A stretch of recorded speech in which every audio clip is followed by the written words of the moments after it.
Hi students, good morning to everybody. നമ്മൾ chemistry എന്ന് പറയുന്ന സബ്ജക്റ്റിലെ ഫസ്റ്റ് ചാപ്റ്ററിലേക്കാണ് എൻട്രി ചെയ്യാനായിട്ട് പോകുന്നത്. ചാപ്റ്ററിൻ്റെ പേര് some basic concepts of chemistry. 10ാം ക്ലാസ് വരെയുള്ള 10th വരെയുള്ള പഠനത്തിനിടയിൽ നിങ്ങളെ സംബന്ധിച്ചിടത്തോളം ഏറ്റവും എളുപ്പമുള്ള ഒരു വിഷയമായിരുന്നു, ഒരു സബ്ജക്റ്റായിരുന്നു കെമിസ്ട്രി. ഇവിടെ നിന്ന് അങ്ങോട്ട് പഠിക്കുമ്പോഴും ഒരു വലിയ ഡിഫിക്കൽട്ടായിട്ടുള്ള, വലിയ പ്രയാസമായിട്ടുള്ള ഒരു സബ്ജക്റ്റ് അല്ല കെമിസ്ട്രി.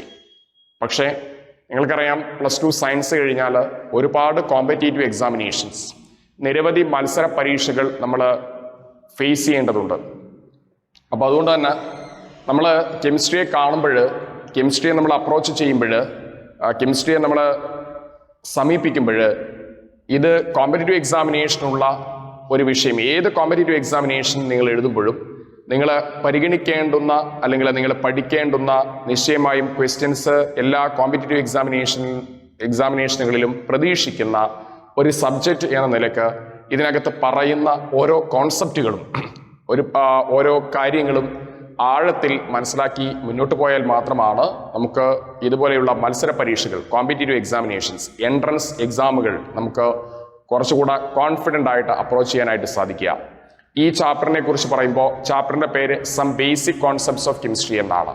അപ്പോൾ കെമിസ്ട്രിയിലെ അഥവാ രസതന്ത്രത്തിലെ ഏത് ചാപ്റ്റർ ഏത് അവസരത്തിൽ ഏത് തലത്തിൽ പഠിക്കുമ്പോഴും അടിസ്ഥാനപരമായിട്ട് നമുക്കറിയേണ്ടുന്ന ഒരുപാട് കാര്യങ്ങളാണ് ഈ ഒരു ചാപ്റ്ററിൽ നമ്മൾ ഡിസ്കസ് ചെയ്യാനായിട്ട് പോകുന്നത്. അപ്പോൾ 10ാം ക്ലാസ് വരെയുള്ള പഠനത്തിനിടയിൽ പല കുട്ടികളും ഫോളോ ചെയ്തിരിക്കുന്നത് മലയാളം മീഡിയം ആയിരിക്കും, മറ്റു ചിലരാവട്ടെ ഇംഗ്ലീഷ് മീഡിയം ആയിരിക്കും. അപ്പം അതുകൊണ്ട് തന്നെ 2 ലാംഗ്വേജിലും ഇടകലർത്തിയിട്ടുള്ള രീതിയിലാണ് ഞാൻ ഇന്ന് ക്ലാസ് എടുക്കാൻ പോകുന്നത്. അപ്പം എല്ലാവരും റെഡിയാണല്ലോ? നമുക്ക് ക്ലാസ്സിലേക്ക് പ്രവേശിക്കാം. ഓക്കെ മക്കളെ, ചാപ്റ്ററിൻ്റെ പേര് some basic concepts of chemistry. ഇതിനകത്ത് ഏറ്റവും ആദ്യം ഞാൻ നിങ്ങളുമായിട്ട് ഡിസ്കസ് ചെയ്യാൻ ഉദ്ദേശിക്കുന്നത് ഈ ഒരു പദമാണ്. എന്താണ് ആ പദത്തിൻ്റെ പേര്? മാറ്റർ. മലയാളം മീഡിയം പഠിച്ചവർ ദ്രവ്യം എന്ന് കേട്ടാൽ നിങ്ങൾക്ക് അത് പരിചയം ഉണ്ടാവും. പതുക്കെ നമ്മൾ മലയാളം മാറ്റുകയും പൂർണ്ണമായും ഇംഗ്ലീഷിലേക്ക് ടേമെങ്കിലും ഉപയോഗിക്കുന്ന രീതിയിലേക്ക് കാര്യങ്ങൾ മാറ്റുകയും ചെയ്യേണ്ടതുണ്ട്. Anyway, first of all we are going to discuss in detail about matter. ദ്രവ്യം അഥവാ മാറ്റർ എന്നാൽ എന്ത് എന്നുള്ളത് ഡീറ്റെയിൽ ആയിട്ട് നമ്മൾ പഠിക്കാനായിട്ട് പോവാണ്. നമുക്കറിയാം, എന്താണ് ദ്രവ്യം എന്ന് ചോദിച്ചാൽ എന്താ പറയാം? ഞാൻ ഒരു മാറ്ററാണ്, നിങ്ങൾ ഓരോരുത്തരും മാറ്ററാണ്. നമ്മൾ ഉപയോഗിക്കുന്ന ഒരു പഴമാണ് ചക്ക, അതൊരു മാറ്ററാണ്. നമ്മൾ കുടിക്കുന്ന സംഭവമാണ് വെള്ളം, അത് മാറ്ററാണ്. നമ്മൾ ശ്വസിക്കുന്ന സംഭവമാണ് ഓക്സിജൻ, അതൊരു മാറ്ററാണ്. അപ്പം മാറ്റർ എന്ന് പറഞ്ഞാൽ അതിന് 2 യോഗ്യതകൾ വേണം. കണ്ണിൽ കാണുന്ന എന്തും, എനിത്തിങ് മാറ്ററാണ്. മാറ്റർ ആവണമെങ്കിൽ 2 കണ്ടീഷനുണ്ട്. അതിനൊരു മാസ് വേണം, അല്ലേ? കൂടാതെ അതിന് നിൽക്കാനൊരു സ്ഥലം വേണം. ഇപ്പം എനിക്ക് ഒരു മാസമുണ്ട്, എൻ്റെ ഭാരം 75 കിലോയാണ്, എനിക്ക് നിൽക്കാൻ ഒരു സ്ഥലം വേണം. അപ്പോൾ അതുകൊണ്ട് ഈ 2 കാര്യങ്ങളും എനിക്ക് ആവശ്യമുണ്ട്. എനിക്കൊരു ഭാരമുണ്ട്, അതുപോലെ തന്നെ എനിക്ക് നിൽക്കാൻ സ്ഥലം ആവശ്യമുണ്ട്. ഓക്കെ, ഇപ്പോൾ ജീവനുണ്ടോ ജീവനില്ലയോ എന്നൊന്നും ഇവിടെ വിഷയമല്ല. ഓക്കെ, മരം ഒരു മാറ്ററാണ്. ഓക്കെ, കല്ലൊരു മാറ്ററാണ്. ഇപ്പം ജീവനുള്ളവയും ജീവനില്ലാത്തവയും മാറ്ററാണ്. 2 കണ്ടീഷനാണ് അവിടെ പ്രസക്തമാകുന്നത്. അതിനൊരു മാസ് ഉണ്ടാവണം, ഒപ്പം തന്നെ അതിന് നിൽക്കാനൊരു സ്ഥലം വേണം. ഓക്കെ, ഇപ്പം anything that has a mass and needs space to occupy. Okay, അപ്പോൾ anything that has a mass and needs space to occupy എന്ന് നമുക്ക് ആരെ വിളിക്കാം? മാറ്ററിനെ വിളിക്കാം. എന്താ സ്പേസ് എന്ന് പറഞ്ഞാൽ എന്താ? സ്ഥലം എന്നാണ്, അല്ലേ? അപ്പോൾ ഒരു ഭാരമുള്ള, നിൽക്കാൻ സ്ഥലം ആവശ്യമുള്ള എന്തിനേയും നമ്മൾ എന്ത് പേര് പറയും? മാറ്റർ എന്ന് പറയും. ഓക്കെ, ദ്രവ്യം എന്ന് പറയും. ഓക്കെ, അപ്പോൾ നമുക്ക് ചുറ്റും കാണുന്ന എന്തും ഏതും മാറ്ററാണ് എന്ന് നമുക്ക് പറയാം. നേരത്തെ ഞാൻ പറഞ്ഞതുപോലെ ഓക്സിജൻ ഒരു മാറ്ററാണ്, കാർബൺ ഡൈ ഓക്സൈഡ് ഒരു മാറ്ററാണ്, വെള്ളം ഒരു മാറ്ററാണ്, ഞാനൊരു മാറ്ററാണ്, നിങ്ങൾ ഓരോരുത്തരും മാറ്ററാണ്, സസ്യങ്ങൾ മാറ്ററാണ്, പ്ലാന്റ്സ് മാറ്ററാണ്, കടൽ വെള്ളം മാറ്ററാണ്. ചുരുക്കത്തിൽ നമ്മൾ ചുറ്റുപാടും കാണുന്നത് എന്തും മാറ്റർ ആണെന്ന് പറയാം. ഇപ്പോൾ മാറ്ററിനെ കുറിച്ചുള്ള പഠനം കുറച്ചുകൂടി എളുപ്പമാക്കാൻ വേണ്ടി മാറ്ററിനെ നമ്മൾ തരം തിരിച്ച് പഠിക്കാറുണ്ട്. മാറ്ററിനെ നമ്മൾ തരം തിരിച്ച് ക്ലാസിഫൈ ചെയ്ത് പഠിക്കുന്നു അല്ലേ? ഏതൊരു ക്ലാസിഫിക്കേഷനും നമുക്ക് എന്ത് വേണം? ഒരു മാനദണ്ഡം ആവശ്യമുണ്ട്. ഏതൊരു ക്ലാസിഫിക്കേഷനും നമുക്കൊരു ക്രൈറ്റീരിയൻ, ഒരു ബേസ്, ഒരു റഫറൻസ് ആവശ്യമുണ്ട്. അപ്പോൾ നമ്മൾ റഫറൻസായി എടുക്കുന്നത്, ബേസായി എടുക്കുന്നത് ഫിസിക്കൽ സ്റ്റേറ്റ്, ഭൗതികാവസ്ഥ അല്ലേ? മാറ്ററിനെ ക്ലാസിഫൈ ചെയ്യാൻ വേണ്ടി, മാറ്ററിനെ തരംതിരിക്കാൻ വേണ്ടി നമ്മൾ ഉപയോഗിക്കുന്നത് ഫിസിക്കൽ സ്റ്റേറ്റ് ആണ് എങ്കിൽ, ഫിസിക്കൽ സ്റ്റേറ്റിനെ ബേസ് ചെയ്തുകൊണ്ട് മാറ്ററിനെ നമുക്ക് പ്രധാനമായും 3ആയിട്ട് ഡിവൈഡ് ചെയ്യാം. അതിലൊന്ന് solid, 2 liquid, 3 gas. Okay, solid ഖരം, ലിക്വിഡ് ദ്രാവകം, ഗ്യാസ് വാതകം എന്നിങ്ങനെ 3ആയിട്ട് ഡിവൈഡ് ചെയ്യാം. അപ്പോൾ ബേസ്ഡ് ഓൺ ഫിസിക്കൽ സ്റ്റേറ്റ്. എന്താണ് ഫിസിക്കൽ സ്റ്റേറ്റ് എന്ന് പറഞ്ഞാൽ? മലയാളം മീഡിയം പഠിച്ചവർ ശ്രദ്ധിക്കുക, ഭൗതികാവസ്ഥ.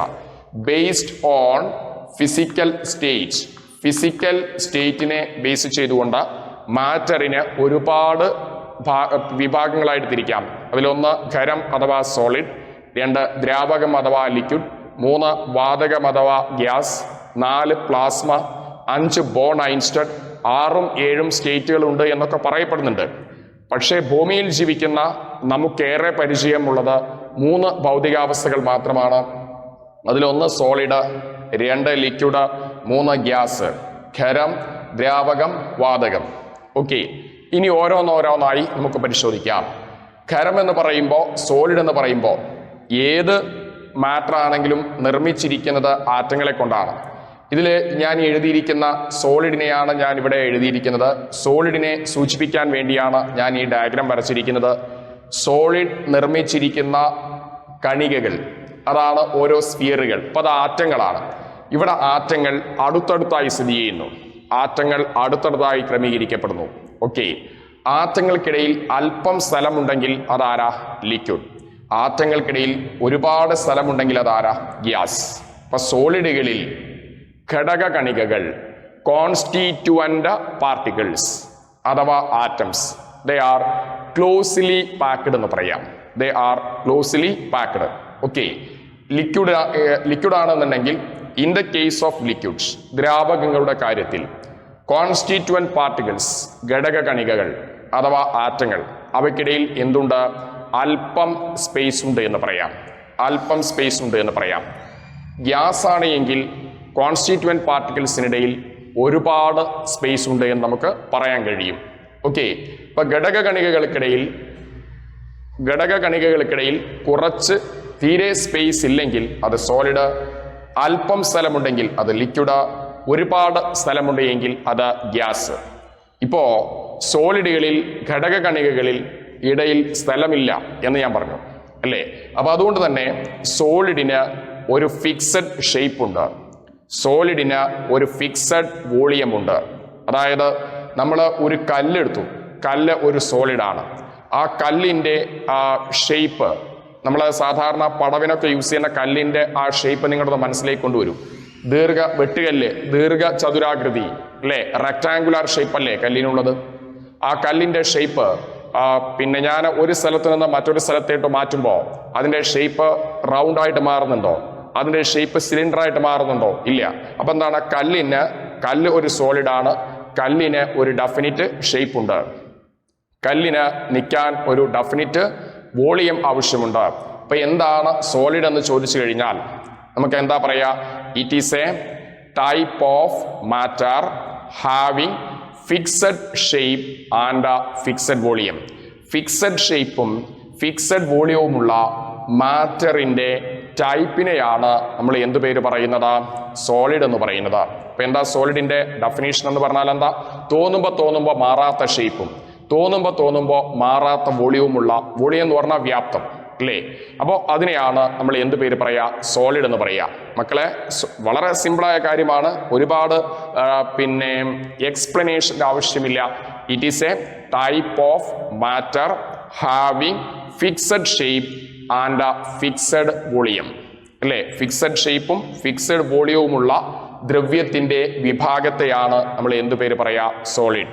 ഓക്കെ, ഇനി നമ്മൾ മനസ്സിലാക്കുക, സോളിഡിന് എക്സാമ്പിൾ ചോദിച്ചാൽ നിരവധി എക്സാമ്പിൾ നിങ്ങൾക്ക് പറയാം, കല്ല്, മണ്ണ് എന്നൊക്കെ പറയാം. പക്ഷേ നമ്മൾ +1 നിലവാരത്തിൽ പഠിക്കുന്നത് കൊണ്ട് കുറച്ചുകൂടി ഹൈ ലെവലിലുള്ള ഉദാഹരണങ്ങൾ നമുക്ക് പഠിക്കാം. അതിലൊന്നാണ് പിന്നെ ഐസ്, അല്ലേ? നിങ്ങൾക്ക് എല്ലാവർക്കും അറിയാം, നമ്മൾ വീടുകളിലൊക്കെ ഐസ് ഉപയോഗിക്കാറുണ്ട്. ഐസ് ഒരു സോളിഡാണ്.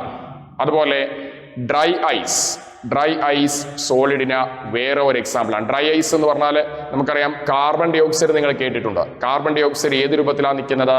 വാതക രൂപത്തിൽ, ഗ്യാഷ്യസ് രൂപത്തിലാണ് കാർബൺ ഡൈ ഓക്സൈഡ് നിൽക്കുന്നത്. പക്ഷെ ആ ഗ്യാഷ്യസ് കാർബൺ ഡൈ ഓക്സൈഡിനെ നമുക്ക് വേണമെങ്കിൽ സോളിഡ് രൂപത്തിലേക്ക് മാറ്റാൻ സാധിക്കും. സോളിഡ് കാർബൺ ഡൈ ഓക്സൈഡിനെയാണ് നമ്മൾ എന്ത് പേര് പറയുന്നത്? Dry ice. അപ്പോൾ dry ice these are examples for എന്തിനാ? സോളിഡ്. റൈറ്റ്. ഇനി രണ്ടാമത്തെ ഡിവിഷൻ, രണ്ടാമത്തെ ഡിവിഷൻ എന്ന് പറയുന്നത് ലിക്വിഡ്. അപ്പോൾ എന്താ സോളിഡിന്റെ definition? It is a type of matter having fixed shape and fixed volume. Liquid എന്ന് പറഞ്ഞാൽ എന്താ? It is a type of matter having fixed volume but no fixed shape. ലിക്വിഡിന് ഏറ്റവും നല്ലൊരു എക്സാമ്പിൾ അല്ലേ വാട്ടർ? വാട്ടർ എന്ന് പറയുന്നത് പരന്ന പാത്രത്തിലെടുത്താൽ, അല്ലേ? പരന്ന പാത്രത്തിലെടുത്താൽ, ഫ്ലാറ്റ് വെസലിൽ എടുത്താൽ വെള്ളത്തിന്റെ ഷേപ്പ് എന്താ? വാട്ടറിന്റെ ഷേപ്പ് എന്താ? ഫ്ലാറ്റ് ആണ്. ഇതേ ഇപ്പൊ ഇവിടെ 5 ml വെള്ളം ഉണ്ടെന്ന് കരുതിക്കോളൂ. ഫ്ലാറ്റ് വെസലിൽ 5 ml വെള്ളമുണ്ട്. ഇതിനെ ഞാൻ ഈ ഷേപ്പുള്ള റൗണ്ട് ഷേപ്പുള്ള പാത്രത്തിലേക്ക് ഇവിടെയുള്ള ഈ 5 ml വെള്ളം ഇവിടേക്ക് ഞാൻ ഒഴിച്ചു, റൗണ്ട് വെസലിലേക്ക് ഞാൻ ഒഴിച്ചു. ഇവിടെയും വോളിയം എന്ത് തന്നെയായിരിക്കും? 5 ml തന്നെ ഇരിക്കും. മനസ്സിലാവുന്നുണ്ടല്ലോ? പക്ഷെ ഷേപ്പ് ഇവിടെ ഫ്ലാറ്റ് ഷേപ്പ് ആണെങ്കിൽ ഇവിടെ ആരായിട്ട് മാറും? റൗണ്ട് ഷേപ്പായിട്ട് മാറും. അപ്പൊ അതിന്റെ അർത്ഥം എന്ന് പറയുന്നത് വെള്ളത്തിന്റെ ഷേപ്പ് തോന്നുമ്പോ എന്ത് ചെയ്യാം? മാറാം, അല്ലേ? വെള്ളത്തിന് സ്ഥിരമായിട്ട് ഒരു ഷേപ്പ് ഇല്ല. അപ്പോൾ പിന്നെ ഡെഫിനിറ്റ് ഷേപ്പ് ഉണ്ടോ വെള്ളത്തിന്? ഉണ്ട്. ഇവിടെ ഫ്ലാറ്റ് ഷേപ്പ്, ഇവിടെ റൗണ്ട് ഷേപ്പ്. ഇപ്പൊ ഷേപ്പ് ഇല്ല എന്നല്ല, തോന്നുമ്പോ അതിന്റെ ഷേപ്പ് മാറിക്കൊണ്ടിരിക്കും. ഇപ്പൊ ലിക്വിഡിന്റെ പ്രത്യേകത എന്താ? It is a type of matter. Volume എന്താണ്? ഇവിടെ 5 ml ആണെങ്കിൽ ഇവിടെയും 5 ml തന്നെയാണ്. It is a type of matter having fixed volume. അവിടെ ഫിക്സഡ് വോളിയം ഉണ്ട്, പക്ഷെ അതിന് ഫിക്സഡ് ഷേപ്പ് ഇല്ല. അപ്പൊ ഇതിനെയാണ് നമ്മൾ എന്ത് പേര് പറയാ? ലിക്വിഡ് എന്ന് പറയാം. ഇപ്പൊ ലിക്വിഡിന്റെ പ്രത്യേകത എന്താ? It is a type of matter having fixed volume but no fixed shape. It is a type of matter having fixed volume but no fixed shape. Shape ഇല്ല എന്നല്ല, തോന്നുമ്പോ ഷേപ്പ് മാറിക്കൊണ്ടിരിക്കും. അപ്പൊ ഫിക്സഡ് ഷേപ്പ് ഇല്ല. അപ്പോൾ it is a type of matter having fixed volume but no fixed shape. Okay, ഇനി മൂന്നാമത്തെ case എന്ന് പറയുന്നത്, ഇപ്പൊ ലിക്വിഡിന് എക്സാമ്പിൾ ആയിട്ട് നമുക്ക് പറയാം. ലിക്വിഡിന് എക്സാമ്പിൾ ആണ്. ഇപ്പൊ ലിക്വിഡുകളിൽ ഈ പറയുന്ന ലിക്വിഡ് നിർമ്മിക്കാൻ വേണ്ടി ഉപയോഗിച്ചിരിക്കുന്ന കണികകൾക്കിടയിൽ അല്പം സ്പേസ് ഉണ്ട്. അപ്പോൾ ലിക്വിഡിന് എക്സാമ്പിൾ ചോദിച്ചു കഴിഞ്ഞാൽ വളരെ ഫെമിലിയർ ആയ വാട്ടർ പറയാം. അതുപോലെ നിങ്ങൾ ചെറിയ ക്ലാസ്സിൽ കേട്ടിട്ടുണ്ട് മെർക്കുറി. നമ്മൾ തെർമോമീറ്ററിലൊക്കെ ഉപയോഗിക്കുന്ന മെറ്റലാണ് മെർക്കുറി എന്ന് പറയുന്നത്. മെർക്കുറിയുടെ ഫിസിക്കൽ സ്റ്റേറ്റ് ലിക്വിഡ് സ്റ്റേറ്റ് ആണ്. അപ്പോൾ മെർക്കുറി, വാട്ടർ ഇതെല്ലാം എന്തിന് എക്സാമ്പിൾ ആണ് എന്ന് നമുക്ക് പറയാനായിട്ട് സാധിക്കും? ലിക്വിഡിന് എക്സാമ്പിൾ ആണെന്ന് പറയാം. ഓക്കെ, ഇനി മൂന്നാമത്തെ വിഭാഗമാണ് ആര് എന്ന് പറയുന്നത്? ഗ്യാസ്. ഗ്യാസുകൾ നിർമ്മിച്ചിരിക്കുന്ന ആറ്റങ്ങൾക്കിടയിൽ ഒരുപാട് സ്പേസ് ഉണ്ട്. അപ്പൊ അതുകൊണ്ട് തന്നെ സോളിഡിനെ സംബന്ധിച്ചിടത്തോളം ഫിക്സഡ് ഷേപ്പും ഫിക്സഡ് വോളിയവും ഉണ്ട്. ലിക്വിഡിനെ സംബന്ധിച്ചിടത്തോളം ഫിക്സഡ് വോളിയം ഉണ്ട്, ഫിക്സഡ് ഷേപ്പ് ഇല്ല. അതേസമയം ഗ്യാസിനെ സംബന്ധിച്ചിടത്തോളം ഫിക്സഡ് ഷേപ്പും ഇല്ല, ഫിക്സഡ് വോളിയവും ഇല്ല, അല്ലേ? വോളിയം ഇല്ല എന്നല്ല കേട്ടോ അർത്ഥം. ഓക്കെ, വോളിയം ഉണ്ട്, പക്ഷെ അത് തോന്നുമ്പോ മാറും. തോന്നുമ്പോ മാറുന്ന വ്യാപ്തവും തോന്നുമ്പോ മാറുന്ന ആകൃതിയും, അല്ലെ? അതാണ് എന്തിന്റെ പ്രത്യേകത? ഗ്യാസ്. ഇപ്പൊ ഗ്യാസിന്റെ പ്രത്യേകത ഷേപ്പില്ല, വോളിയം ഇല്ല എന്നല്ല പറയേണ്ടത്. ഗ്യാസ് എന്ന് പറഞ്ഞാൽ it is a type of matter having no fixed shape and no fixed volume. അതിന് എക്സാമ്പിൾ ആണ് carbon dioxide, oxygen, ozone, nitrogen, carbon monoxide. അങ്ങനെ ആയിരക്കണക്കിന് എക്സാമ്പിളുകൾ നമുക്ക് പറയാനായിട്ട് സാധിക്കും. ഇപ്പൊ നമ്മൾ പറഞ്ഞു വന്നത്, ആദ്യം പറഞ്ഞു എന്താണ് matter? Anything that has a mass and needs space to occupy, that is matter. Based on the physical state, matter is classified mainly into three. എന്തിനാണ് മെയിൻലി എന്ന് കൊടുത്തത്? മാറ്ററിന് 3 ഡിവിഷൻ ഒന്നും അല്ല ഫിസിക്കൽ സ്റ്റേറ്റിന്റെ ബേസിലുള്ളത്. സോളിഡ് ഉണ്ട്, ലിക്വിഡ് ഉണ്ട്, ഗ്യാസ് ഉണ്ട്, ബോണൈൻസ്റ്റഡ് ഉണ്ട്, പ്ലാസ്മയുണ്ട്, 6ഉം 7ഉം സ്റ്റേറ്റുകളുണ്ട്. പക്ഷെ ഭൂമിയിൽ ജീവിക്കുന്ന നമുക്ക് 3 സ്റ്റേറ്റുകളെ പരിചയമുള്ളൂ. അപ്പൊ matter is divided into 3 എന്ന് പറഞ്ഞാൽ അത് തെറ്റാണ്. അതുകൊണ്ടാണ് ഞാൻ മെയിൻലി എന്ന് പറയുന്ന പദം കൂടി അവിടെ ചേർത്തത്. Matter is mainly divided into 3 on the when we divide them on the physical stage. അപ്പോൾ അങ്ങനെ വരുമ്പോൾ മാറ്ററിന്റെ 1ാമത്തെ ഡിവിഷൻ സോളിഡ്, 2ാമത്തെ ഡിവിഷൻ ലിക്വിഡ്, 3ാമത്തെ ഡിവിഷൻ ഗ്യാസ്. ഇനി ഓരോന്നിനും ഓരോ സോളിഡ് എന്താണെന്നുള്ളത് നമ്മൾ പറഞ്ഞു കഴിഞ്ഞു. It is a type of matter having fixed shape and fixed volume. Example dry ice etcetera. 2ാമത്തെ വിഭാഗം ഏതാ? Liquid. It is a type of matter having fixed volume but no fixed shape. അതിന് example നമ്മൾ എഴുതിയിട്ടുണ്ട്. Gas എന്ന് പറഞ്ഞാൽ it's a type of matter having no fixed volume and no fixed shape. അതിന് നമ്മൾ എക്സാമ്പിൾ എഴുതി. അപ്പോൾ ആ ഒരു ഏരിയ കംപ്ലീറ്റ് ആയിട്ട് മനസ്സിലായിട്ടുണ്ട് എന്ന് കരുതുന്നു. നമ്മൾ ഇനി പറയാൻ പോകുന്ന നെക്സ്റ്റ് ടോപ്പിക് എന്ന് പറയുന്നത്, നമ്മൾ ഇപ്പോൾ മാറ്ററിനെ ക്ലാസിഫൈ ചെയ്തു അല്ലേ? മാറ്ററിനെ നമ്മൾ തരംതിരിച്ചു. മാറ്ററിനെ തരംതിരിക്കാൻ വേണ്ടി നമ്മൾ ഉപയോഗിച്ചിരിക്കുന്ന മാനദണ്ഡം എന്ന് പറയുന്നത് ആരായിരുന്നു? ഭൗതികാവസ്ഥ അല്ലെങ്കിൽ ഫിസിക്കൽ സ്റ്റേറ്റ് ആയിരുന്നു. ഇനി ഇതേപോലെ തന്നെ നമ്മൾ മാറ്ററിനെ നമ്മൾ ഡിവൈഡ് ചെയ്യാൻ പോകണം. മാറ്ററിനെ ഡിവൈഡ് ചെയ്യാൻ വേണ്ടിയിട്ട് നമ്മൾ ഉപയോഗിക്കാൻ പോകുന്ന മാനദണ്ഡം എന്ന് പറയുന്നത് കെമിക്കൽ കോമ്പോസിഷൻ അഥവാ രാസഘടനയാണ്.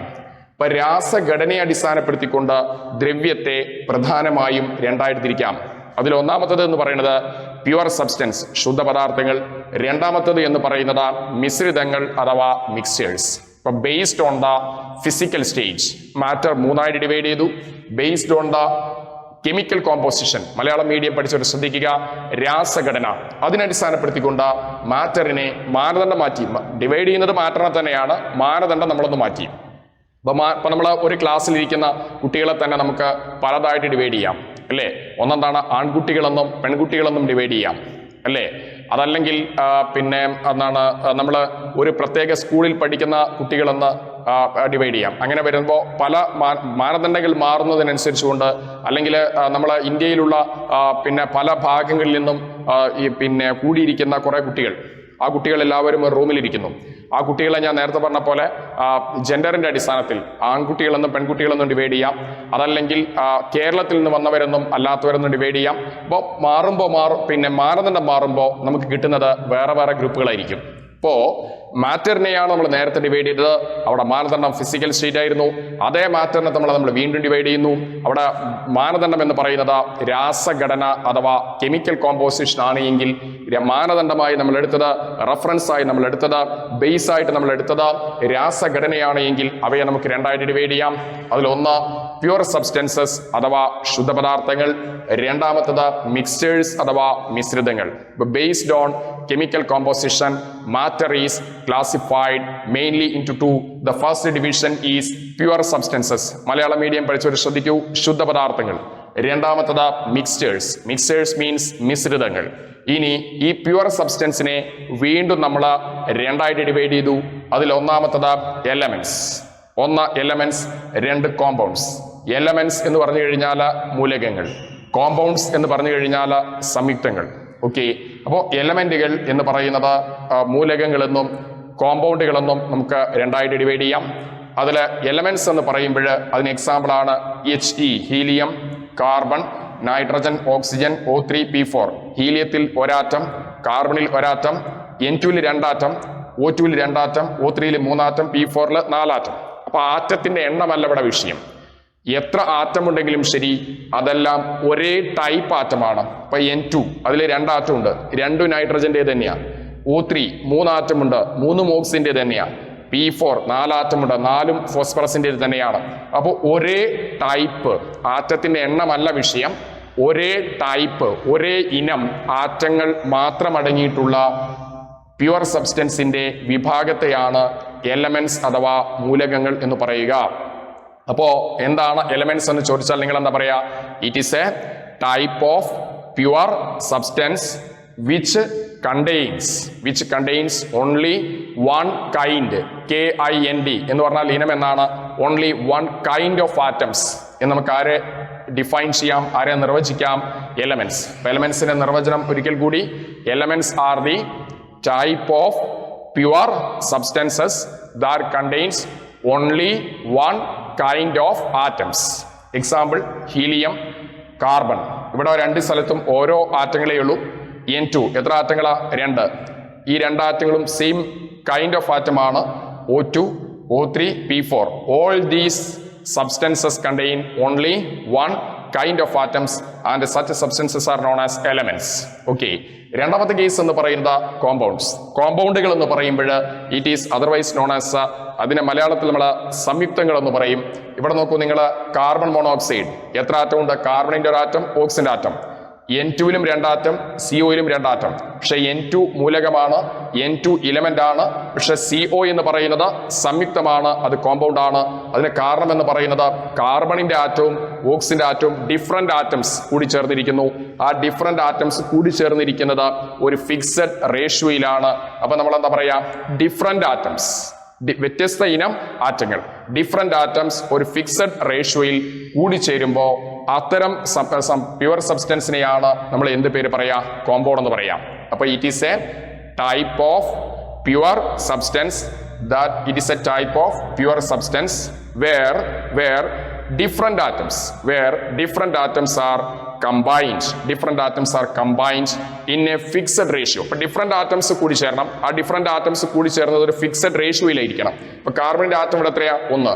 ഓക്സിജന്റെ ആറ്റം എത്രയാ ഇവിടെ? 1. ഇപ്പൊ എന്താ വരിക? 1:1. ഇപ്പൊ ഡിഫറെന്റ് ആറ്റംസ് ഒരു ഫിക്സഡ് റേഷ്യോയിൽ കൂടി ചേരുമ്പോൾ അത്തരം പ്യുവർ സബ്സ്റ്റൻസിനെ നമ്മൾ വിളിക്കുന്ന പേരാണ് കോമ്പൗണ്ട്സ്. കാർബൺ ഡൈ ഓക്സൈഡ് ആണെങ്കിൽ 1:2 അല്ലെ? കാർബൺ ഉണ്ട്, അത് 1, ഓക്സിജൻ 2, അതാണ് 1:2.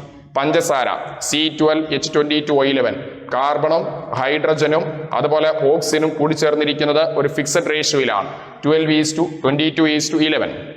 അപ്പൊ ഇതിനെയാണ് നമ്മൾ എന്ത് പേര് പറയാ? സംയുക്തങ്ങൾ അഥവാ കോമ്പൗണ്ട്സ് എന്ന് പറയുക. അപ്പൊ എന്താണ് എലിമെന്റ്സ് എന്ന് ചോദിച്ചാൽ എന്താ പറയാ? It is a type of pure substance that contains only one kind of atoms അല്ലേ? കോമ്പൗണ്ട്സ് എന്ന് പറഞ്ഞാൽ എന്താ?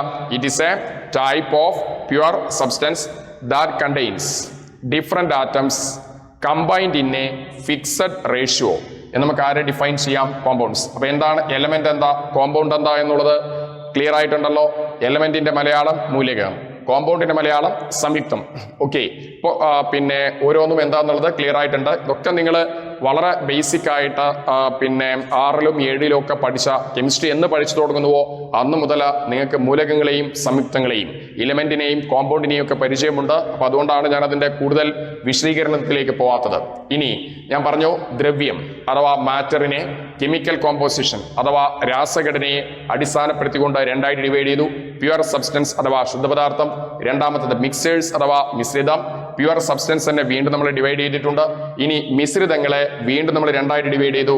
That is homogeneous mixture and heterogeneous mixture. അപ്പൊ നിങ്ങൾ നോക്കൂ, പിന്നെ ഡിഫറെന്റ് ആറ്റംസ് ഒരു ഫിക്സഡ് റേഷ്യോയിൽ അല്ലേ? ഡിഫറെന്റ് ആറ്റംസ് ഒരു ഫിക്സഡ് റേഷ്യോയിൽ, ഡിഫറെന്റ് കൈൻഡ് ഓഫ് ആറ്റംസ് ഒരു ഫിക്സഡ് റേഷ്യോയിൽ കൂടിച്ചേരുമ്പോഴല്ലേ അതിനെ കോമ്പൗണ്ട് എന്ന് പറയാം. ഇപ്പൊ ഡിഫറെന്റ് കൈൻഡ് ഓഫ് ആറ്റംസ് ഒരു ഫിക്സഡ് റേഷ്യോയിൽ അല്ലാതെ കൂടിച്ചേർന്നാൽ അതിനെ നമ്മൾ വിളിക്കുന്ന പേരാണ് മിശ്രിതങ്ങൾ അഥവാ മിക്സേഴ്സ്. മിശ്രിതങ്ങൾ അഥവാ മിക്സേഴ്സ് എന്ന് പറയും. ഇനി ഈ മിക്സേഴ്സ് തന്നെ വീണ്ടും 2ആയിട്ട് ഡിവൈഡ് ചെയ്തിട്ടുണ്ട്. അപ്പോൾ ഡിഫറെന്റ് ആറ്റംസ് ഒരു ഡിഫറെന്റ് കൈൻഡ് ഓഫ് ആറ്റംസ് വ്യത്യസ്ത ഇനമാറ്റങ്ങൾ ഒരു ഫിക്സഡ് റേഷ്യോയിൽ കൂടി ചേർന്നാൽ അത്തരം പദാർത്ഥങ്ങളാണ് സംയുക്തങ്ങൾ അഥവാ കോമ്പൗണ്ട്. ഇപ്പൊ ഡിഫറെന്റ് കൈൻഡ് ഓഫ് ആറ്റംസ് ഒരു ഫിക്സഡ് റേഷ്യോയിൽ അല്ലാതെ കൂടി ചേർന്നാൽ നമുക്ക് അവയെ എന്ത് പേര് പറയാം? മിക്സേഴ്സ് എന്ന് പറയാം, മിശ്രിതങ്ങൾ എന്ന് പറയാം. ആ മിശ്രിതങ്ങൾ തന്നെ 2ആയിട്ട് ഡിവൈഡ് ചെയ്തിട്ടുണ്ട്. അതിൽ ഒന്നാമത്തതാണ് ഹോമോജീനസ് മിക്സർ. ഒന്നാമത്തെ ഡിവിഷൻ എന്ന് പറയുന്നത് homogeneous mixer. The first division is homogeneous mixer. The second division is heterogeneous mixer. Homogeneous mixer and heterogeneous mixer. ഇപ്പൊ എന്താണ് ഹോമോജീനസ് മിക്സർ, എന്താണ് ഹെറ്ററോജീനസ് മിക്സർ എന്ന് നമുക്ക് നോക്കാം. നോക്കൂ നിങ്ങൾ, ഹോമോജീനസ് മിക്സർ, ഹോമോ മീൻസ് ആ വേർഡ് ഓർത്താൽ തന്നെ നിങ്ങൾക്ക് മനസ്സിലാക്കാം, ജീനിയസ് അല്ല. അത് പറയുമ്പോൾ പലരും തെറ്റിച്ച് പറയാറുണ്ട്. സ്പെല്ലിംഗ് ശ്രദ്ധിക്കുക, GENOUS ആണ് genus. Homogeneous mixers heterogeneous mixers. എങ്ങനെയാ പറയാ? ഹോമോ മീൻസ് എന്താ അർത്ഥം? സെയിം എന്നാണ്. ജീനസ് എന്ന് പറഞ്ഞാൽ എന്താ? നേച്ചർ, സ്വഭാവം എന്നാണ്. Homogeneous mixer, the second division is heterogeneous mixers. Okay, അപ്പൊ എന്താ ഹോമോജീനസ് മിക്സേഴ്സ് എന്ന് ചോദിച്ചു കഴിഞ്ഞാൽ അതിന് എക്സാമ്പിൾ എന്താണ്? Sugar solution, alloys, sea water, ഇതെല്ലാം ഹോമോജീനസ് മിക്സറിന് എക്സാമ്പിൾ ആണ്. അതുപോലെ ബ്ലഡ്, മിൽക്ക്, ഇതെല്ലാം ഇതിന് എക്സാമ്പിൾ ആണ്. ഹെറ്ററോജീനസ് മിക്സറിന് എക്സാമ്പിൾ ആണ്. ഇപ്പൊ ഞാൻ നേരത്തെ പറഞ്ഞു, ഇപ്പോ പിന്നെ ഹോമോജീനസ് മിക്സറിന് ഒരു എക്സാമ്പിൾ ആണ് ഷുഗർ. എല്ലാ ലായനികളും, ഷുഗർ സൊല്യൂഷൻ എന്ന് പറഞ്ഞ മാത്രം പോരാ, പഞ്ചസാര ലായനി മാത്രമല്ല, എല്ലാ ലായനികളും നിങ്ങൾ എന്തിന് എക്സാമ്പിൾ ആണെന്ന് പറയാൻ സാധിക്കും? ഷുഗർ സൊല്യൂഷൻ, എല്ലാ ലായനികളും ഹോമോജീനസ് മിക്സറിന് എക്സാമ്പിൾ ആണ്. ഷുഗർ സൊല്യൂഷൻ, പഞ്ചസാര ലായനി മാത്രമല്ല, ഉപ്പ് ലായനി ഉൾപ്പെടെ ലായനികൾ എന്നറിയപ്പെടുന്നത് മുഴുവനും മക്കളെ ഹോമോജീനസ് മിക്സറിന് എക്സാമ്പിൾ ആണ്. മറ്റൊരു എക്സാമ്പിൾ ആണ് അലോയ്. അലോയ് എന്ന് പറഞ്ഞാൽ ലോഹസങ്കരം. ഓക്കെ, ഇപ്പൊ നമ്മുടെ വീടുകളിൽ പാത്രം നിർമ്മിക്കാൻ വേണ്ടി ഉപയോഗിക്കുന്ന സ്റ്റീല്, അതൊരു അലോയി ആണ്. ഓക്കെ, സ്റ്റീൽ ഒരു ലോഹസങ്കരമാണ്. ലോഹസങ്കരത്തിന് ഇംഗ്ലീഷിൽ പറയുന്ന പദമാണ് അലോയ്സ്. അപ്പൊ സ്റ്റീല് എന്നല്ല, നിങ്ങൾ ചെറിയ ക്ലാസ്സിൽ പഠിച്ചിട്ടുണ്ട് വിമാന ഭാഗങ്ങൾ നിർമ്മിക്കാൻ വേണ്ടി ഉപയോഗിക്കുന്ന അല്ലിക്കോ അല്ലേ? അതുപോലെ നമ്മളെ വീടുകളിൽ പിച്ചള പാത്രങ്ങളൊക്കെ നിങ്ങൾ കണ്ടായിരിക്കും. അതിന് ഇംഗ്ലീഷിൽ പറയുന്ന പദമാണ് ബ്രാസ്. അപ്പൊ ബ്രാസ് ഒരു അലോയിയാണ്, സ്റ്റീല് ഒരു അലോയിയാണ് അല്ലെ? അപ്പൊ അലോയികളാണോ? സംശയിക്കേണ്ടതില്ല. എല്ലാ ലോഹസങ്കരങ്ങളും ഹോമോജീനസ് മിക്സറുകളാണ്. അതുപോലെ എല്ലാ ലായനികളും, ഷുഗർ സൊല്യൂഷൻ മാത്രമല്ല, എല്ലാ ലായനികളും ഹോമോജീനസ് മിക്സറിന് എക്സാമ്പിൾ ആണ്. അതുപോലെ കടൽ വെള്ളം, സീ വാട്ടർ, അതെന്തിന് എക്സാമ്പിളാ? ഹോമോജീനസ് മിക്സറിന് എക്സാമ്പിൾ ആണ്. ശ്രദ്ധിക്കൂ, നമ്മൾ ഒരു പാത്രത്തിൽ എന്തെടുത്തു? പഞ്ചസാര ലായനി എടുത്തു. പഞ്ചസാര ലായനിയാണെന്ന് കരുതിക്കോളൂ. ദാറ്റ് ഈസ്, ഇത് ഷുഗർ സൊല്യൂഷൻ ആണ് എന്ന് കരുതുക. പഞ്ചസാര ലായനിയാണ്. അപ്പൊ ഈ പഞ്ചസാര ലായനി എന്ന് പറയുമ്പോൾ ഈ പഞ്ചസാര ലായനിയുടെ ടേസ്റ്റ് എന്താണ് മക്കളെ?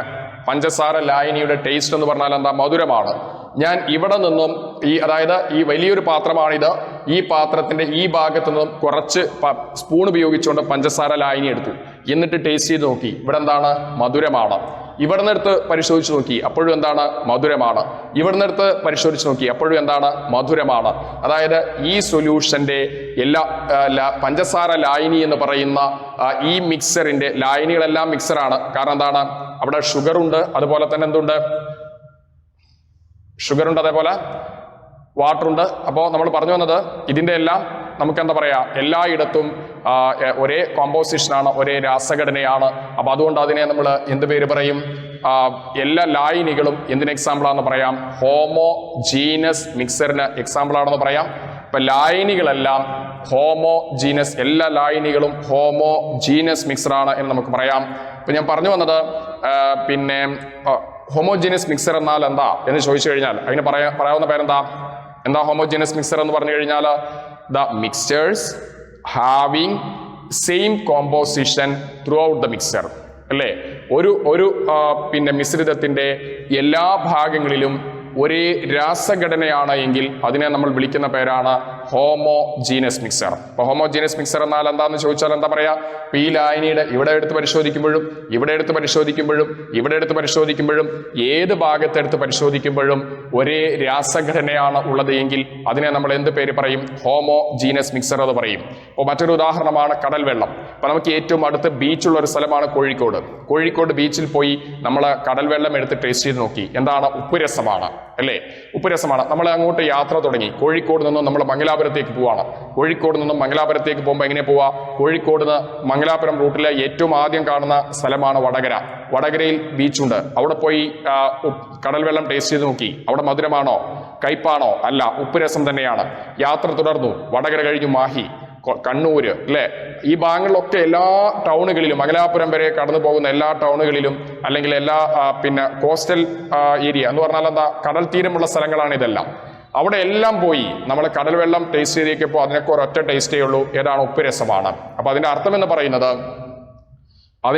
പറയുന്നത് ഇതിന് ഈ സൊല്യൂഷൻ എന്ന് പറയുന്ന ലായനി എന്ന് പറയുന്ന മിശ്രിതത്തിന് എല്ലായിടത്തും ഒരേ കോമ്പോസിഷൻ, ഒരേ രാസഘടനയാണുള്ളത്. ഇപ്പോൾ ഹോമോജീനസ് മിക്സേഴ്സ് എന്ന് പറഞ്ഞാൽ എന്താ? The mixers having same composition through the mixture. അതിനെ നമ്മൾ എന്താ പേര് പറയാ? Homogeneous mixture. എന്ത് പേര് പറയും? ഹോമോജീനസ് മിക്സർ എന്ന് പറയും.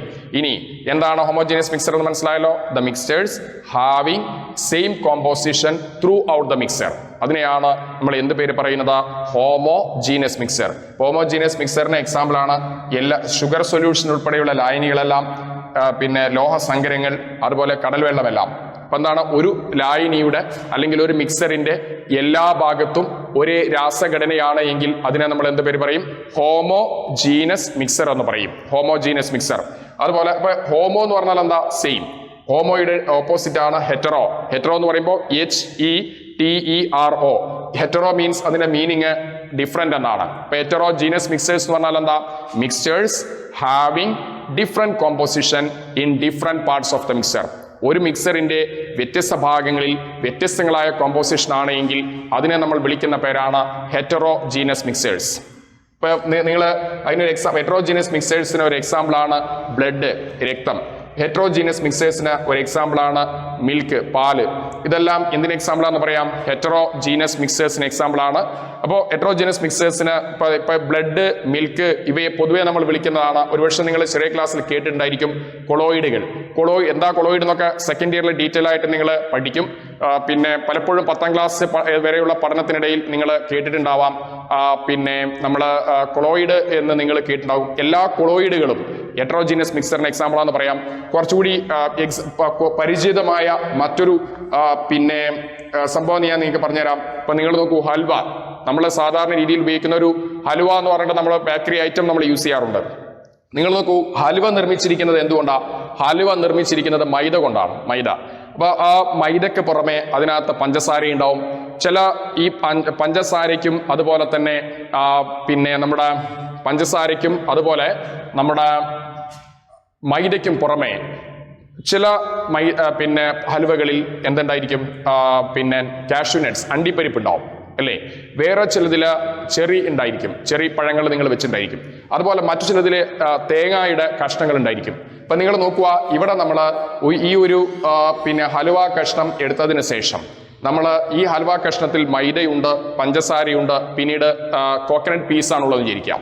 അപ്പൊ നമ്മൾ ഈ ഹൽവ കഷ്ണം ഇത് നമ്മൾ കടയിൽ നിന്ന് വാങ്ങി വന്നതിന് ശേഷം കഴിക്കാൻ വേണ്ടിയിട്ട് കുടുംബത്തിൽ ഒരുപാട് അംഗങ്ങളുണ്ട്, എല്ലാവരും കൂടി കഴിക്കാൻ വേണ്ടിയിട്ട് അതിനെ കട്ട് ചെയ്യുമ്പോൾ ഒരാൾക്ക് കിട്ടിയ കഷ്ണത്തിൽ ഇങ്ങനെ ഒരു കഷ്ണം ഒരാൾക്ക് കിട്ടി. ആ കഷ്ണത്തിൽ എന്തൊക്കെയുണ്ട്? പിന്നെ മൈദയുണ്ട്, അതുപോലെ തന്നെ നമ്മുടെ ഷുഗറുണ്ട്, ഒപ്പം തന്നെ ഇതിനകത്ത് എന്തുണ്ട്?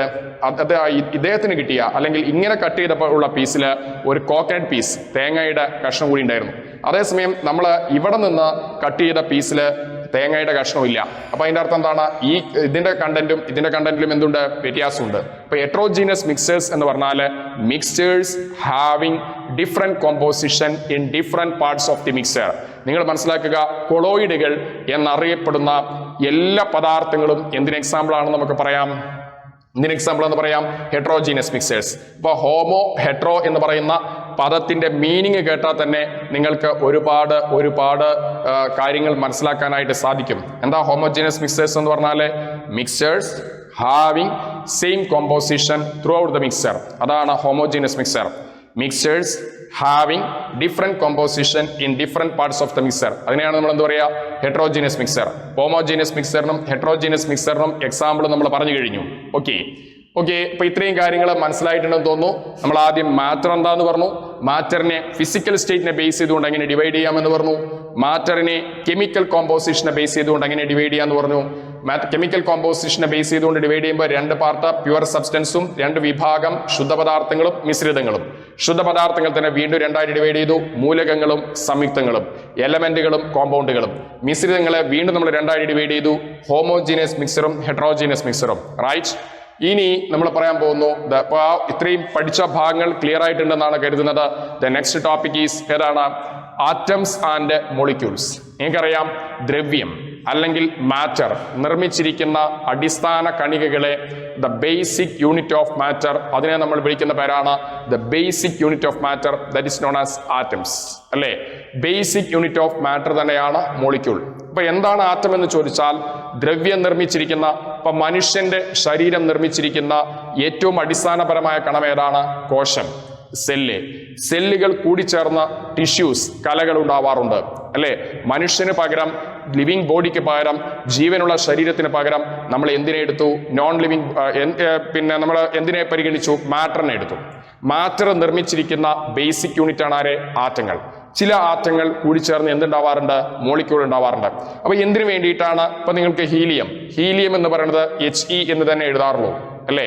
പക്ഷേ പിന്നെ ഹീലിയം എന്ന് പറയുന്നത് ആറ്റത്തിനൊരു എക്സാമ്പിൾ ആണ്, ആണല്ലോ. നൈട്രജൻ സാധാരണ നമ്മൾ രാസപ്രവർത്തനങ്ങളൊക്കെ എഴുതുമ്പോൾ നല്ലല്ലോ എഴുതാറ്, N2 എന്നാണ് എഴുതാറ്. അപ്പോൾ നൈട്രജൻ പ്രകൃതിയിൽ തന്മാത്രയായി നിലകൊള്ളുന്നു. ഹീലിയം പ്രകൃതിയിൽ He, അത് He2 ആവാറില്ല, അത് He3 ആവാറില്ല. അപ്പൊ ഹീലിയം പ്രകൃതിയിൽ ആറ്റമായി തന്നെ തുടരുന്നു. നൈട്രജൻ പ്രകൃതിയിൽ തന്മാത്രയായിട്ടാണ് കാണപ്പെടുന്നത്. അപ്പൊ N2 ആയിട്ടാണ് നൈട്രജൻ കാണുന്നത്, N ആയി കാണപ്പെടുന്നില്ല. എന്തുകൊണ്ട് അങ്ങനെയെന്ന് ചോദിച്ചു കഴിഞ്ഞാൽ N-ന് സ്ഥിരതയില്ല, N-ന് സ്റ്റെബിലിറ്റി ഇല്ല. അതുകൊണ്ടാണ് N-ന് സ്റ്റെബിലിറ്റി ഇല്ലാത്തത് കൊണ്ടാണ് അത് ആരായിട്ട് മാറിയിരിക്കുന്നത്? N2 ആയിട്ട് മാറിയിരിക്കുന്നത്. ഓക്കെ, ഓക്ക് സ്റ്റെബിലിറ്റി ഇല്ല, അതുകൊണ്ടാണ് അത് O2 ആയിട്ട് മാറിയിരിക്കുന്നത്. അതേസമയം Heക്ക് സ്റ്റെബിലിറ്റി ഉണ്ട്, അതുകൊണ്ട് അത് He ആയിട്ട് തന്നെ തുടരുന്നു. അപ്പൊ മക്കളെ, നിങ്ങളോട് ചോദിക്കുകയാണ് ആറ്റം എന്നാൽ എന്ത് എന്ന് ചോദിച്ചാൽ നിങ്ങൾ എന്താ പറയാ? ദ്രവ്യം നിർമ്മിച്ചിരിക്കുന്ന അടിസ്ഥാനപരമായ കണികകളെയാണ് നമ്മൾ എന്ത് പേര് പറയാ? ആറ്റം എന്ന് പറയാ. ദ്രവ്യം നിർമ്മിച്ചിരിക്കുന്ന അടിസ്ഥാനപരമായ കണികകളെ തന്നെയാണ് നമ്മൾ തന്മാത്രകൾ എന്ന് പറയുന്നത്. ഓക്കെ, അപ്പൊ ആറ്റം എന്ന് പറയുന്നതും മാറ്ററിന്റെ ബേസിക് യൂണിറ്റ് ആണ്, മോളിക്യൂൾ എന്ന് പറയുന്നതും മാറ്ററിന്റെ ബേസിക് യൂണിറ്റ് ആണ്. പിന്നെ എന്താ അവ തമ്മിലുള്ള വ്യത്യാസം? ചില ആറ്റങ്ങൾക്ക് സ്റ്റെബിലിറ്റി ഉണ്ടാകും. ഇപ്പൊ ഹീലിയം, അതിന് സ്ഥിരതയുണ്ട്, അതുകൊണ്ട് പ്രകൃതിയിൽ ഹീലിയം ആറ്റമായി തന്നെ തുടരുന്നു. എന്താണ് പറയാ? ഹൈഡ്രജൻ, അതെന്താണ്? അത് മാറ്ററിന്റെ ബേസിക് യൂണിറ്റ് ആണ്, അതിന് എന്തില്ല? സ്റ്റെബിലിറ്റി ഇല്ല. അതുകൊണ്ട് ഹൈഡ്രജൻ എന്തായിട്ട് മാറിയിരിക്കുന്നു? H2 ആയിട്ട് മാറിയിരിക്കുന്നു. N-ന് സ്റ്റെബിലിറ്റി ഇല്ല, അതുകൊണ്ട് അത് എന്തായി മാറിയിരിക്കുന്നു? N2 ആയി മാറിയിരിക്കുന്നു. ഓക്ക് സ്റ്റെബിലിറ്റി ഇല്ല, അതുകൊണ്ട് അത് ആരായി മാറിയിരിക്കുന്നു? O2 ആയിട്ട് മാറിയിരിക്കുന്നു. ഓക്കെ, അപ്പൊ എന്താണ് ആറ്റം, എന്താണ് മോളിക്യൂൾ? അതാണ് നമ്മൾ പറഞ്ഞു വന്നത്. എന്താ ആറ്റം എന്ന് പറഞ്ഞാൽ എന്താണെന്ന് ചോദിച്ചാൽ the basic unit of matter, അല്ലേ? അതാണ് atom. The basic unit of matter, അത് തന്നെയാണ് മോളിക്യൂളും. ഓക്കെ, അപ്പൊ the basic unit of matter which may or may not be stable, അല്ലേ? സ്റ്റേബിൾ ആകാം, സ്റ്റേബിൾ അല്ലാതാകാം, അല്ലേ? സ്റ്റേബിൾ ആയതോ സ്റ്റേബിൾ അല്ലാത്തതോ ആയ മാറ്ററിന്റെ ബേസിക് യൂണിറ്റിനെയാണ് നമ്മൾ എന്ത് പേര് പറയാം? ആറ്റം എന്ന് പറയാം. The basic unit of matter which may or may not be stable, അതാണ് ആറ്റം എന്ന് പറയുന്നത്. The basic unit of matter which is stable, അതാണ് മോളിക്യൂൾ അഥവാ തന്മാത്ര എന്ന് പറയുന്നത്. ഓക്കെ, അപ്പൊ ആറ്റം എന്താ, മോളിക്യൂൾ എന്താ എന്നുള്ളത് മനസ്സിലായിട്ടുണ്ടല്ലോ. The basic unit of matter which may or may not be stable, അത് atom. The basic unit of matter which is stable, അതിനെയാണ് തന്മാത്ര അല്ലെങ്കിൽ മോളിക്യൂൾ എന്ന് നമ്മൾ പറയുന്നത്. അപ്പൊ ഇത്രയും കാര്യങ്ങൾ ക്ലിയർ ആയിട്ടുണ്ട് എന്ന് കരുതുന്നു. നമ്മൾ ഇന്ന് ഇപ്പോൾ ഈ അവസരത്തിൽ ഡിസ്കസ് ചെയ്തത് ആദ്യം മാറ്റർ എന്താണ്, മാറ്റർ എന്നതിനെ തുടർന്ന് നമ്മൾ ആ ഫിസിക്കൽ സ്റ്റേറ്റിനെ ബേസ് ചെയ്തുകൊണ്ട് മാറ്ററിനെ എങ്ങനെ ഡിവൈഡ് ചെയ്തു എന്ന് പറഞ്ഞു. അതിനുശേഷം രാസഘടന അഥവാ കെമിക്കൽ കോമ്പോസിഷനെ ബേസ് ചെയ്തുകൊണ്ട് മാറ്ററിനെ എങ്ങനെ ഡിവൈഡ് ചെയ്തു എന്ന് പറഞ്ഞു, അല്ലേ? അതിൽ നിങ്ങൾക്ക് അത്ര കേട്ട് പരിചയമില്ലാത്തത് മിക്സേഴ്സ് അഥവാ മിശ്രിതങ്ങളായിരുന്നു. ആ മിക്സേഴ്സ് അഥവാ മിശ്രിതങ്ങൾ എങ്ങനെയാണ് ഡിവൈഡ് ചെയ്തത്? ഹോമോജീനസ് മിക്സർ എന്നും ഹെട്രോജീനസ് മിക്സർ എന്നും രണ്ടായിട്ട് ഡിവൈഡ് ചെയ്തു. ഇനി അതിനുശേഷം നമ്മൾ അവസാന ഭാഗത്തായിട്ട് ഈ സെഷനിൽ ഏറ്റവും അവസാന ഭാഗത്തായി നമ്മൾ പറഞ്ഞ രണ്ടു കാര്യങ്ങൾ, ആറ്റം എന്താണ്, മോളിക്യൂൾ എന്താണ്. ഓക്കെ, ആറ്റം എന്താ, മോളിക്യൂൾ എന്താ? വാട്ട് ഈസ് ആറ്റം എന്ന് ചോദിച്ചാൽ ബേസിക് യൂണിറ്റ് ഓഫ് മാറ്റർ ആണ് ആറ്റം. വാട്ട് ഈസ് മോളിക്യൂൾ എന്ന് ചോദിച്ചാൽ ബേസിക് യൂണിറ്റ് ഓഫ് മാറ്റർ തന്നെയാണ് മോളിക്യൂൾ. എന്താ ആറ്റവും മോളിക്യൂളും തമ്മിലുള്ള ഡിഫറൻസ് എന്ന് പറയുന്നത്? ചില ആറ്റങ്ങൾക്ക് സ്ഥിരതയുണ്ട്, ചില ആറ്റങ്ങൾക്ക് സ്ഥിരതയില്ല. എല്ലാ തന്മാത്രകൾക്കും എന്തുണ്ട്? സ്ഥിരതയുണ്ട്. അപ്പൊ എന്താ ആറ്റം എന്ന് ചോദിച്ചാൽ നമ്മൾ എന്താ പറയാം? The basic unit of matter which may or may not be stable, അതാണ് atom. The basic unit of matter which is stable, അതിനെയാണ് നമ്മൾ എന്ത് പേര് പറയാ? മോളിക്യൂൾ എന്ന് പറയുക. ഓക്കെ, അപ്പോൾ ഈ കാര്യങ്ങൾ നന്നായിട്ട് മനസ്സിലാക്കാൻ വേണ്ടിയിട്ട് ശ്രമിക്കുക. ഓക്കെ, ഇപ്പോൾ some basic concepts of chemistry എന്ന് പറയുന്ന ടോപ്പിക്ക് നമ്മൾ ഒരുപാട് കാര്യങ്ങൾ പറഞ്ഞു കഴിഞ്ഞു. ഇനി കുറച്ച് അധികം കാര്യങ്ങൾ കൂടി നമുക്ക് പറയേണ്ടതുണ്ട്. ആദ്യം നമ്മൾ പറയാൻ പോകുന്നത് അറ്റോമിക് മാസാണ്. എന്താ അറ്റോമിക് മാസ് എന്ന് പറഞ്ഞാൽ എന്താ? എൻ്റെ മാസ് എന്ന് പറഞ്ഞാൽ എന്താണെന്ന് അറിയാലോ? എൻ്റെ ഭാരം. ഇതുപോലെ ഒരാറ്റത്തിൻ്റെ ഭാരത്തെയാണ് അറ്റോമിക ഭാരം അല്ലെങ്കിൽ അറ്റോമിക് മാസ് എന്ന് പറയുന്നത്. The mass of an atom, that is atomic mass. നിങ്ങൾ ആലോചിച്ച് നോക്കൂ, എൻ്റെ ഭാരം എത്രയാ? 75. അപ്പം നീ 75 എന്ന് പറഞ്ഞാൽ അത് പൂർണ്ണമാണോ? എനിക്ക് സംശയം ഉണ്ടാവും. 75 ഗ്രാം ആണോ, 75 മില്ലിഗ്രാം ആണോ, 75 ക്വിൻ്റൽ ആണോ, 75 ടൺ ആണോ, 75 കിലോഗ്രാം ആണോ എന്നൊക്കെ പറയുമ്പോഴല്ലേ അതിന് പൂർണ്ണതയുള്ളൂ. വെറും നമ്പർ പോലെ യൂണിറ്റ് കൂടെ വേണം, അല്ലേ? അപ്പോൾ പല ടേമുകളും പല അളവുകളും പറയുമ്പോൾ യൂണിറ്റ് നിർബന്ധമാണ്. നമുക്കറിയാം എൻ്റെ ഭാരം 75 കിലോഗ്രാം ആണ്. അപ്പോഴാണ് അതിന് പൂർണ്ണതയുള്ളത്, അല്ലേ? നമ്പറിന് പുറമെ യൂണിറ്റ് കൂടി എഴുതുമ്പോഴല്ലേ അതിന് പൂർണ്ണതയുള്ളത്. നിങ്ങൾക്കറിയാം ആറ്റമുണ്ട് എന്ന് പറയുമ്പോൾ പോലും ആറ്റത്തെ നമ്മൾ കാണാറുണ്ടോ? ഇല്ല. കാരണം എന്താ? ആറ്റം അത്രയും ചെറുതാണ്. എന്നെ നിങ്ങൾ കാണുന്നുണ്ട്. എൻ്റെ വെയിറ്റ് പറയാൻ വേണ്ടിയിട്ട് കിലോഗ്രാം എന്ന് പറയുന്ന പദമാണ് നമ്മൾ ഉപയോഗിക്കാറുള്ളത്, അല്ലെങ്കിൽ യൂണിറ്റാണ് ഉപയോഗിക്കാറുള്ളത്. അതേസമയം നിങ്ങൾ നോക്കൂ, കടുക്. നമ്മൾ കടയിൽ പോയി കടുക് മണികൾ നിങ്ങൾ കണ്ടത് വളരെ ചെറുതാണ്. അത് നമ്മൾ സാധാരണ വീടുകളിലേക്ക് പിന്നെ വരാറുള്ളത് 100 ഗ്രാം അല്ലെങ്കിൽ 50 ഗ്രാം അല്ലെങ്കിൽ 200 ഗ്രാം എന്നൊക്കെയാണ്. അപ്പം ചില അവസരങ്ങളിൽ മാസിൻ്റെ യൂണിറ്റ് ഗ്രാം ആയിരിക്കും, മറ്റു ചില അവസരങ്ങളിൽ കിലോഗ്രാം ആയിരിക്കും, മറ്റു ചില അവസരങ്ങളിൽ മില്ലിഗ്രാം ആയിരിക്കും. ആറ്റം എന്ന് പറയുന്നത് വളരെ വളരെ വളരെ വളരെ ചെറുതായതുകൊണ്ട് മില്ലിഗ്രാം എന്ന് പറയുന്ന യൂണിറ്റ് പോലും സാധാരണ രീതിയിൽ ആറ്റത്തിൻ്റെ മാസ് പറയാൻ വേണ്ടിയിട്ട് ഉപയോഗിക്കാറില്ല. ഞാൻ സാധാരണ പറഞ്ഞു വരുന്നത് മാസ് പറയാൻ വേണ്ടിയിട്ട് ഉപയോഗിക്കുന്ന kilogram, quintal, ton, milligram, gram ഈ വക യൂണിറ്റുകളൊന്നും ആറ്റത്തിൻ്റെ മാസ് പറയാൻ സാധാരണ ഉപയോഗിക്കാറില്ല. ആറ്റത്തിൻ്റെ മാസ് പറയാൻ വേണ്ടിയിട്ട് സാധാരണ ഉപയോഗിക്കുന്ന ഒരു യൂണിറ്റാണ് AMU. ഏതാ ഉപയോഗിക്കുക? AMU. എന്താ AMU എന്ന് പറഞ്ഞാൽ? എന്താ? Atomic mass unit. AMU. ഈ AMUവിന് പകരം ഉപയോഗിക്കുന്ന മറ്റൊരു പദമാണ് AMU എന്നതിന് പകരം ഉപയോഗിക്കുന്ന വേറൊരു പദമാണ് U, അല്ലേ? ഇപ്പം നമ്മുടെ ഈ രാജ്യത്തിൻ്റെ പേരെന്താ? ഇന്ത്യ. ഇന്ത്യയുടെ തന്നെ മറ്റൊരു പേരല്ലേ ഭാരതം എന്ന് പറയുന്നത്.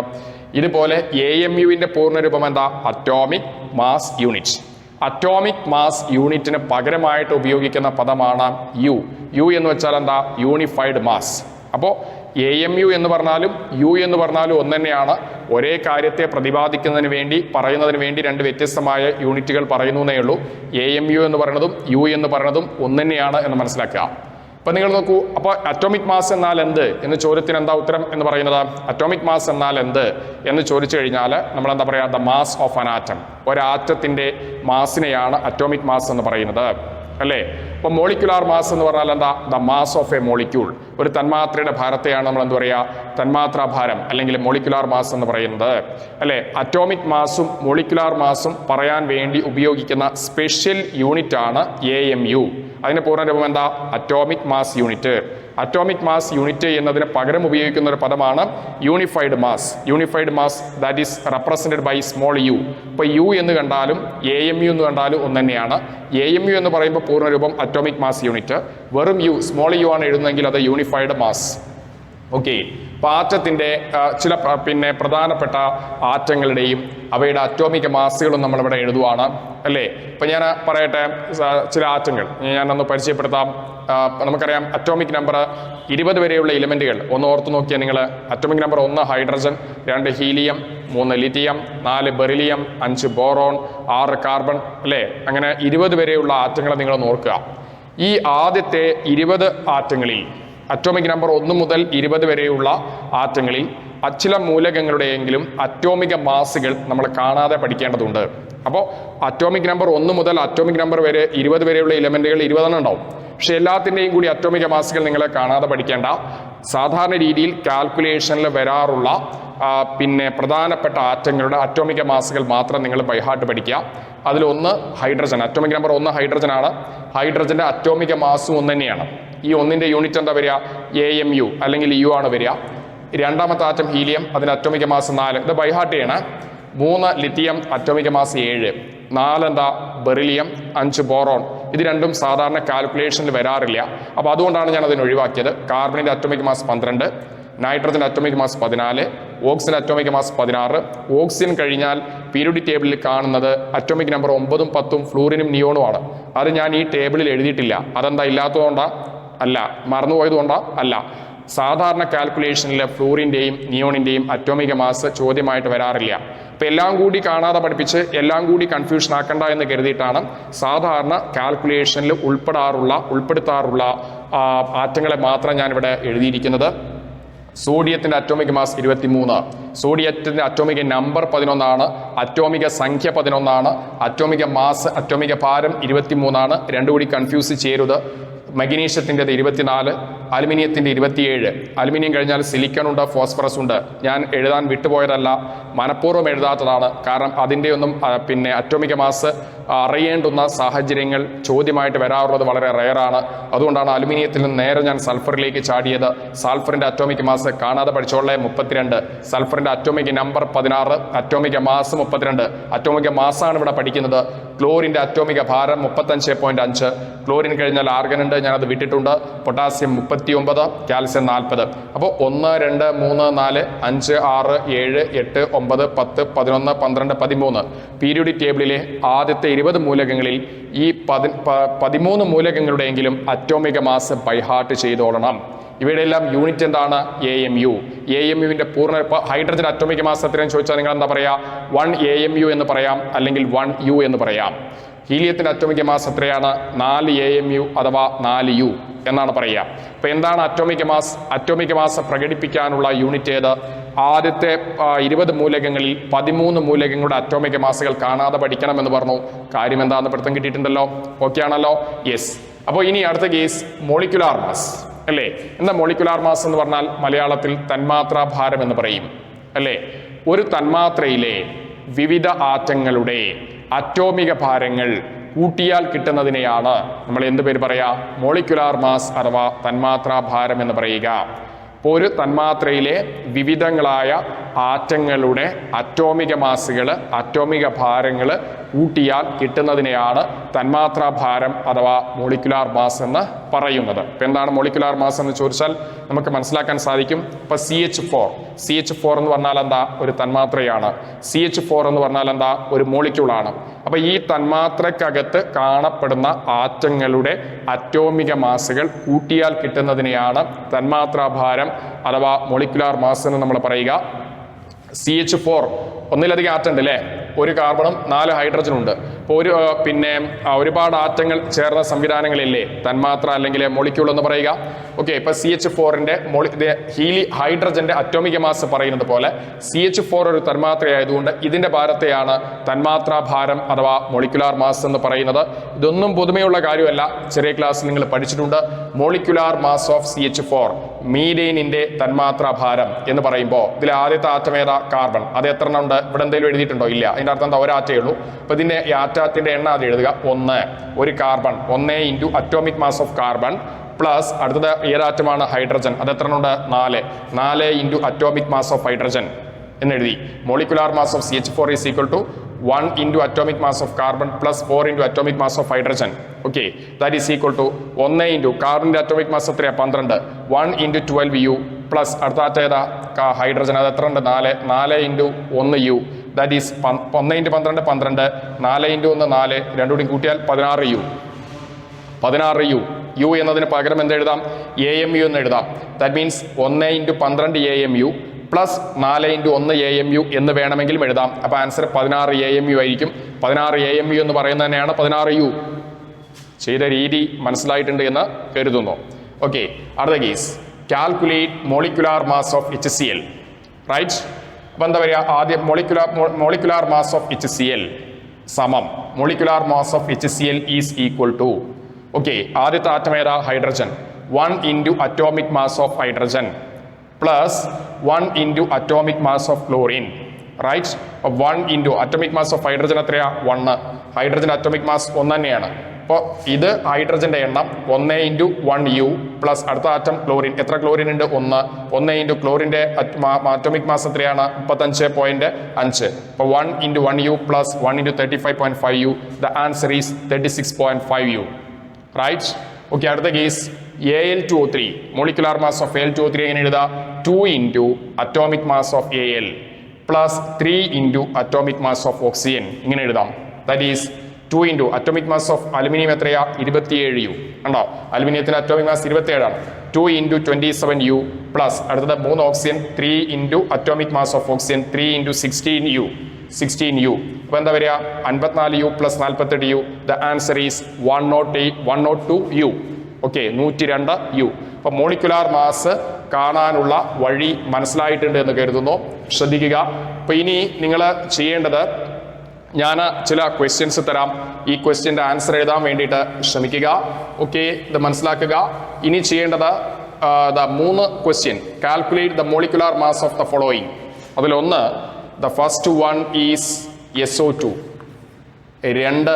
രണ്ടാമത്തെ ചോദ്യം എന്ന് പറയുന്നത് CaCl2. 3 C6H12O6, sulphur dioxide, calcium chloride, glucose. ഇതിൻ്റെ 3ൻ്റെയും മോളിക്കുലാർ മാസ് കാണാനുള്ള വഴി നിങ്ങൾ തേടുക. അപ്പോൾ ഇത്രയും കാര്യങ്ങൾ, അല്ലെങ്കിൽ ഈ 3 ക്വസ്റ്റ്യൻ്റെയും ആൻസർ ചെയ്യാൻ വേണ്ടിയിട്ട് നിങ്ങൾ ശ്രമിക്കുക. ഈ 3 ക്വസ്റ്റ്യൻ ഓക്കെ, സിമ്പിളാണ്, നിങ്ങൾക്ക് ചെയ്യാനായിട്ട് സാധിക്കും. ആൻസർ എഴുതുമ്പോൾ യൂണിറ്റ് എഴുതാൻ വേണ്ടിയിട്ട് വിട്ടുപോവല്ലേ. ഞാൻ നിങ്ങളോട് പറഞ്ഞു എൻ്റെ മാസം എന്താണെന്ന് ചോദിച്ചാൽ 75 എന്നല്ല പറയാം, 75 കിലോഗ്രാം എന്ന് പറയുമ്പോഴേ അതിന് പൂർണ്ണതയുള്ളൂ. അപ്പോൾ എഴുതുമ്പോൾ ആ സ്റ്റെപ്പ് എഴുതണം. ആ ഫൈനൽ ആൻസർ മാത്രം എഴുതിയാൽ പോരാ, സ്റ്റെപ്പ് എഴുതി ഫൈനൽ ആൻസറിലേക്ക് കടന്നു പോകാൻ വേണ്ടിയിട്ട് ശ്രമിക്കുക. അപ്പോൾ ഇത്തരം ചോദ്യങ്ങളൊക്കെ ആൻസറായിട്ട് എഴുതാൻ വേണ്ടിയിട്ട് ശ്രമിക്കുക. നന്നായിട്ട് തുടക്കമാണ്, അപ്പോൾ ഈ തുടക്കത്തിലുള്ള ഈ ടോപ്പിക്സൊക്കെ നന്നായിട്ട് മനസ്സിലാക്കിയിട്ടുണ്ട് എന്ന് ഉറപ്പുവരുത്തുക. കാരണം ചാപ്റ്ററിൻ്റെ പേര് ഞാൻ പറഞ്ഞു, some basic concepts of chemistry ആണ്. അപ്പോൾ ഇവിടെ നമ്മൾ ഈ ചാപ്റ്റർ പഠിക്കുമ്പോൾ എവിടെയെങ്കിലും അവ്യക്തതകൾ വന്നു കഴിഞ്ഞാൽ പിന്നീട് നിങ്ങൾക്ക് ത്രൂ ഔട്ട് കെമിസ്ട്രി പഠിക്കുമ്പോൾ അതിൻ്റെ പ്രയാസങ്ങൾ നേരിടേണ്ടി വരും. അപ്പോൾ അത് ഇല്ലാതെ പോകണമെന്നുണ്ടെങ്കിൽ ശരിയായ രീതിയിൽ ഓരോ കാര്യങ്ങളും ശ്രദ്ധിച്ച് മനസ്സിലാക്കാൻ വേണ്ടിയിട്ട് ശ്രമിക്കുക. Okay, thank you all.